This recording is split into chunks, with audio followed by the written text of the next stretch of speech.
Capernaum has been under the fields for centuries. It was discovered about only 50, 60 years ago and excavated. And here is Capernaum. This is the place where Jesus made his base in his Galilean ministry. We hear and read of how he shared things in the synagogue standing just behind us. And he made his base in the home of Simon Peter. Simon Peter's mother-in-law he healed. There was one house when they excavated that they discovered had Christian graffiti writing dating to the 1st century.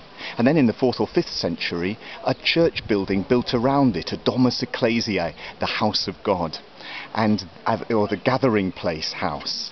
And then another church based on top, and then it was all demolished. Maybe around the Crusades or whenever it was, and it just lay under the fields until it was discovered again only 40 or 50 years ago. And on the walls was still the graffiti. Jesus is Lord, Jesus is Messiah, dating to the 1st century. Why was this house chosen for that writing to be placed on the walls? Very, very possibly this was Peter's house. This was the house Jesus made his home.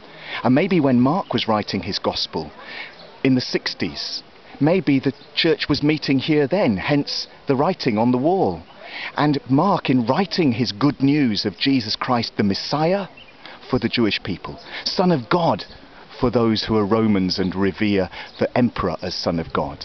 When he spoke of the beginning of the good news of Jesus Christ, the Son of God, he was writing the wonderful story of Jesus, but he was also writing it for the Christian community here, who in the 60s were facing the prospect of the Roman legions coming down in all their fearsome might to put down the Jewish rebellion that even then was taking place, and it would result in the destruction of the temple in AD 70. The whole message of the gospel is telling us of the peace of Christ, his way of love for God, for neighbour, for enemy. And just as the story itself is an inspiration, so for a church community facing the troubles of a troubled world, it has to be an inspiration too. That's why Mark wrote, that's why we read here in this place.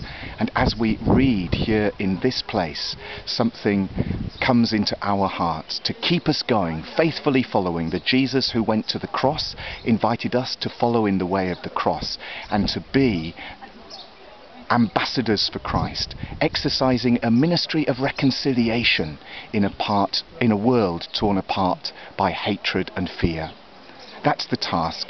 That's what we're challenged to do, here on the shores of the Sea of Galilee, here in Capernaum, at the home of Christ, and in his presence.